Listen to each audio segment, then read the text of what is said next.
सभी प्रदेशवासियों को लोहड़ी और मकर संक्रांति की हार्दिक शुभकामनाएं।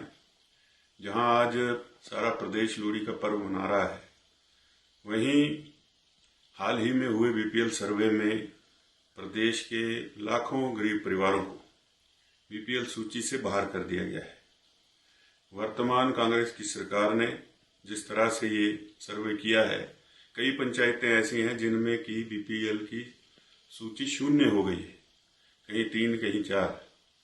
और इसके परिणाम ये होंगे कि जो लोग लाभ ले सकते थे कई केंद्रीय स्कीमों का, प्रदेश की स्कीमों का, उससे वंचित लाखों परिवार हुए हैं। और इसका सारा का सारा दोष जो है वो प्रदेश सरकार का है। पहले भी नियम होते थे, पहले भी सर्वे होते थे, लेकिन समय समय की जो पूर्व में सरकारें रही, सबने प्रयास किया कि कोई भी गरीब जो है वो इनसे इस सूची से छूटे ना।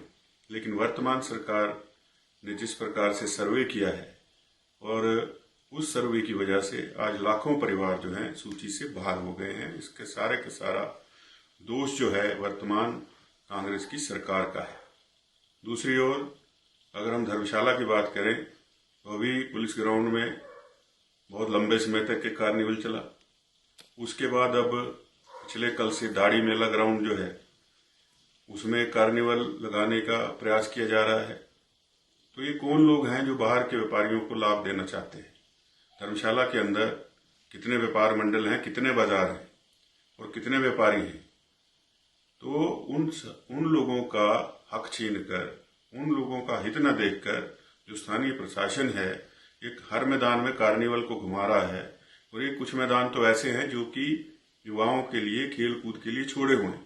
और दाढ़ी मेला ग्राउंड जो है उसको तो सिर्फ खेल कूद के लिए रखा है, सिवाय इसके कि जब दाढ़ी का मेला होता है धूमू शाह जी का, उस मेले को वहां पर लगाया जाता है।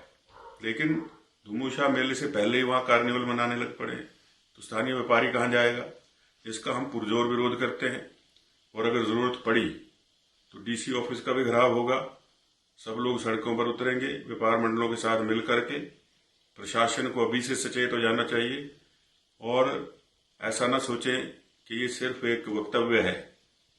और जब ये होगा तब पता चलेगा कि घेराव क्या चीज होती है। कम से कम स्थानीय लोगों के प्रति, धर्मशाला के लोगों के प्रति स्थानीय प्रशासन को संवेदनशील होना चाहिए, सरकार को संवेदनशील होना चाहिए। कि ठीक है कि मुख्यमंत्री जी को तकलीफ होती है सुधीर शर्मा के नाम से, लेकिन उसका जो ठीकरा है वो धर्मशाला की जनता के ऊपर नहीं फोड़ा जाना चाहिए। आज केंद्रीय विश्वविद्यालय का पैसा जमा नहीं हो रहा है, लेकिन जो वकील आपके केस लड़ रहे हैं सुप्रीम कोर्ट में, उनके ऊपर 100 करोड़ से ज्यादा खर्च कर दिया है।